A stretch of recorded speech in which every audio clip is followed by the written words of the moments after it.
Welcome to my channel. Hope you are going to enjoy this video. कंकाल का रहस्य। चौरा गांव के खेतों में इन दिनों खुदाई का काम चल रहा था। असल में इसी गांव से होकर एक अच्छी सड़क गुजरनी थी, इसलिए यहां खुदाई शुरू की गई थी। अचानक एक दिन खुदाई करने वाली मशीन से कुछ टकराता है।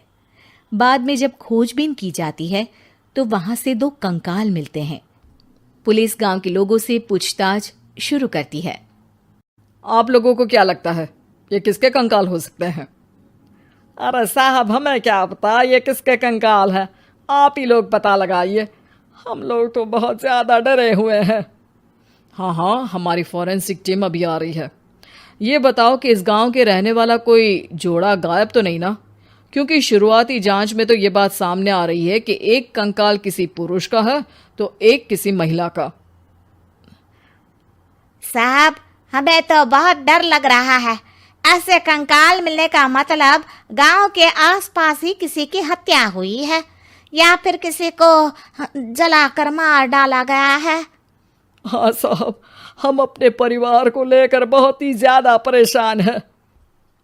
देखिए, आप लोगों की परेशानी हम समझ सकते हैं, लेकिन आप लोगों को पुलिस का सहयोग करना होगा, क्योंकि आपके सहयोग के बगैर हम ये पता नहीं लगा सकते हैं कि आखिर ये किसके कंकाल है और इनकी हत्या किसने की।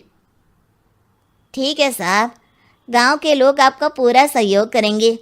हाँ साहब, पूरा सहयोग करेंगे। तो फिर ठीक है, हम अपनी जांच शुरू कर देते हैं। कुछ दिन बाद जांच रिपोर्ट आ जाती है।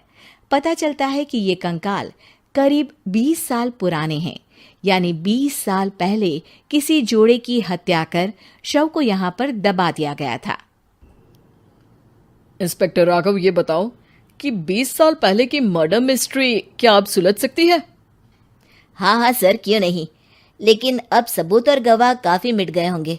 मुश्किल तो होगी, लेकिन शायद किसी परिवार को इंसाफ मिल सके। इंस्पेक्टर राघव, आप बिल्कुल सही कह रहे हैं। किसी परिवार को तो इंसाफ मिलेगा ही और किसी को उसके किए की सजा भी मिलेगी। जी सर, मैंने तो जांच शुरू भी कर दी है। 20 साल पहले इस गांव के 2 जोड़े अचानक कहीं गायब हो गए थे। मैंने दोनों ही परिवारों के बाकी के सदस्यों से बातचीत शुरू की तो उन्होंने बताया कि उनके बच्चे शहर गए थे, लेकिन आज तक वापस नहीं लौटे हैं। लेकिन ये दोनों शव किस परिवार के सदस्यों के हैं, ये कैसे पता चल सकेगा? सर, मैंने डीएनए टेस्ट करवा लिया है। आज शाम तक इसकी रिपोर्ट भी आ जाएगी। अच्छा, ठीक है। उसी शाम को सर, डीएनए रिपोर्ट के मुताबिक ये दोनों ही लाशें चौरा गांव के रहने वाले प्रधान सुल्तान सिंह के बेटे और बहू की है। लेकिन इनकी हत्याएं किसने की है, ये कैसे पता लगेगा? इसी का तो पता लगाने की कोशिश में जुटा हूं सर। आज सुल्तान सिंह से मिलने भी जा रहा हूं। मेरा बेटा और बहू तो मेरे लिए सिर्फ यादों में ही रह गए थे। हमें उनकी लाशें तक नहीं मिल सकी थी। आज 20 साल बाद उनके कंकाल मिले हैं। मैं अब किसके लिए जीऊं?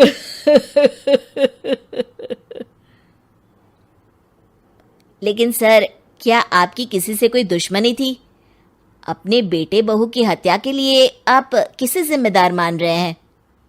अब मैं किसका नाम बोलूं? मेरी तो किसी से दुश्मनी नहीं थी, बस मेरे बेटे बहू को कोई वापस ला पाता।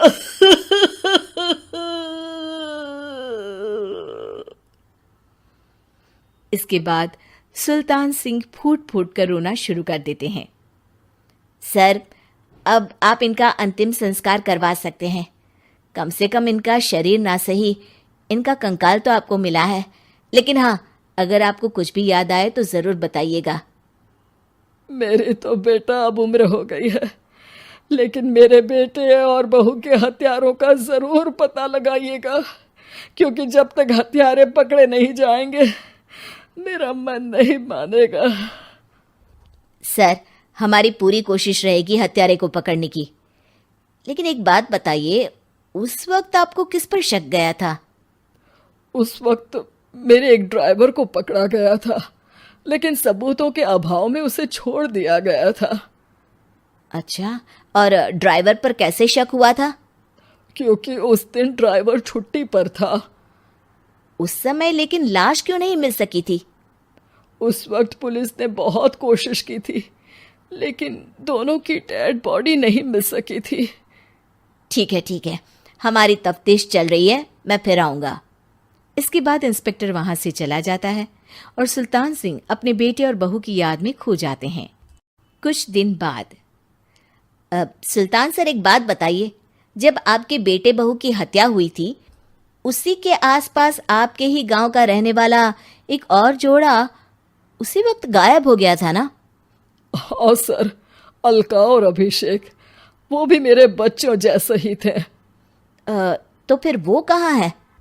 उनका भी आज तक पता नहीं चल सका, लेकिन बताते हैं कि कुछ साल पहले अभिषेक को गांव के ही किसी आदमी ने मुंबई में देखा था, लेकिन फिर वो गायब हो गया।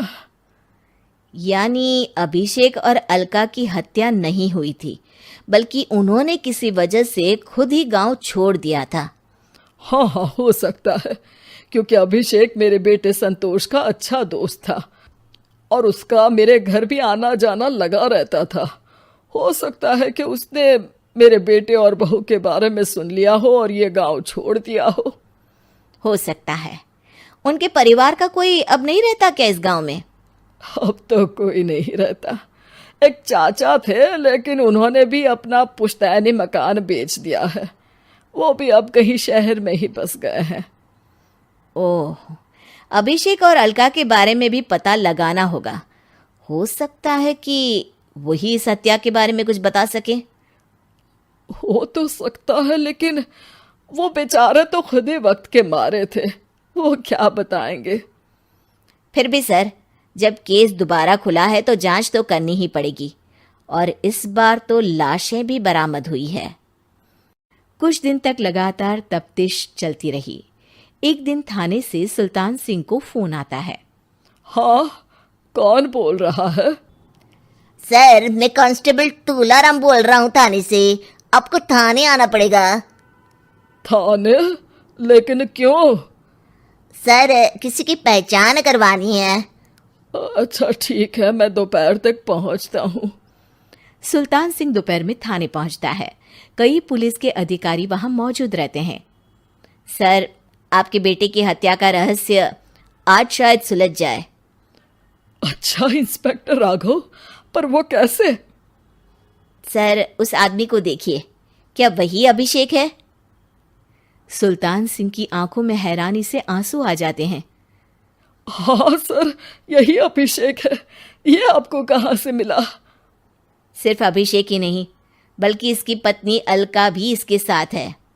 मैडम, जरा अभिषेक की पत्नी को लाइए। जैसे ही अलका को पेश किया जाता है, सुल्तान सिंह जमीन पर गिर जाते हैं। सुल्तान सर, क्या हुआ आपको? आप अलका को देखकर गिर क्यों गए? सुल्तान सिंह सर पकड़कर बैठ जाते हैं। ये अलका नहीं, बल्कि ये तो मेरी बहू रितु है। पूरा थाना एक दूसरे का मुंह देखने लगता है। क्या? इसके बाद हर किसी को दो कंकाल और हत्या का रहस्य समझ में आ गया। अभिषेक और रितु ने मिलकर संतोष और अलका की हत्या की थी और लाश को जमीन के नीचे दबा दिया था। आज 20 साल बाद इस हत्या का रहस्य खुल सका था कि अवैध प्रेम संबंध में 2 मासूमों की जान गई थी।